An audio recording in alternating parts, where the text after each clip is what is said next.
अस्सलाम वालेकुम दोस्तों, क्या हाल है? खैरियत है? ठीक हो, फिट हो, तबीयत सेट है? दोस्तों तो साढ़े दे पियो मेरा यूट्यूब चैनल अमजद खानजादा। दोस्तों क्या हाल है? खैरियत है? ठीक हो, फिट हो, तबीयत सेट है? ठीक ठाक। तो अल्लाह के पुर उम्मीद है से जो तमाम दोस्त अपनी खैर व आफियत छोसन। ठीक हो दोस्तों, तबीयत सेट है, फिट हो।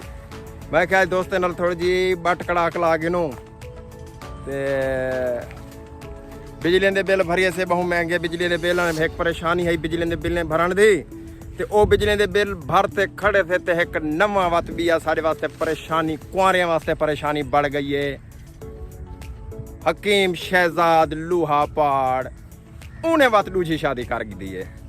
दूजी है या पहली एक कणकना नोट घेरना है कुआरे के दिलों के उत्ते बिजली साड़ दी है।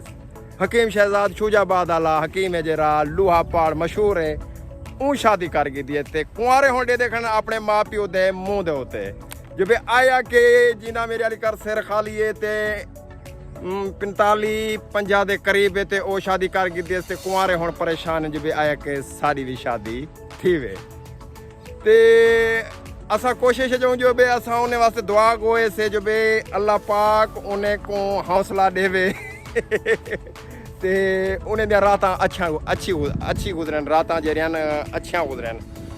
कुआरे परेशान हैं जो भी असा पैसे पट ते कराची खड़ूं, लाहौर खड़ूं, मजदूरियां मंडी बहाउद्दीन खड़ूं, मजदूरियां कर ते असा परेशान हूँ। शहजाद हकीम शादी कर दी है 40-45 साल आला ते असा पैसे पट ते परेशान हूँ। ते ये साडियां शादियां नहीं करेंदे, एडे दे खड़े हैं माँ प्यो दे मुँह ते महंगाई भी बहु है। माँ प्यो अपनी जाते परेशान है ते ये अपनी जाते परेशान है। ही तो बाद ये परेशानी शहजाद हकीम लोहा पहाड़ वाली खत्म थी है कुआरे दे उत्ते ते वल साडे वजीर आजम, मैं तो नहीं मनदा हूँ कि वजीर आजम जो वजीर आजम है साडा, क्योंकि 47 फार्म की पैदावार है। साडा वजीर आजम ये नहीं, सारे दिलें की धड़कन है जेरे कुआरें दी, परनियों दी, पढ़े लिखे दी, बाशहूर लोगों की दिलें की धड़कन है इमरान अहमद खान नियाजी। हुण दा जरा मसनूई वजीर आजम बड़े ही खड़े हैं।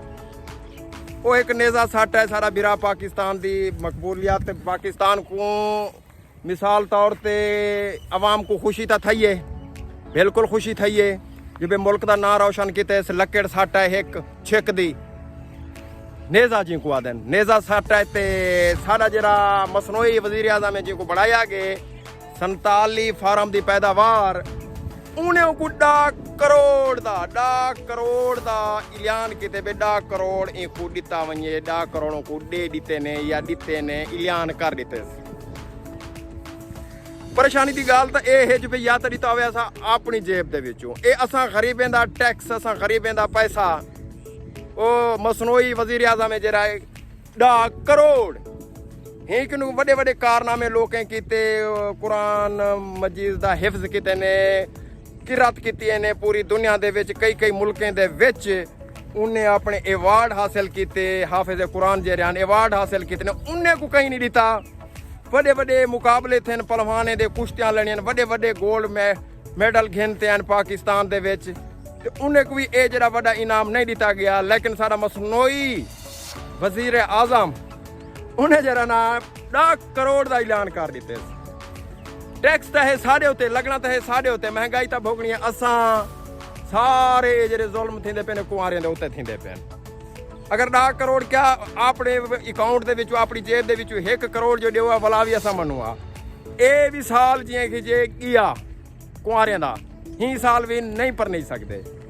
ही तो बाद वाला आवे ने मेरा दोस्त है कि कोटले गुलाम शाह दा सरदार यूसुफ खान गोपांग और रोजा आवे दे मेरे नाल तबसरा करें दे सियासत दे उत्ते।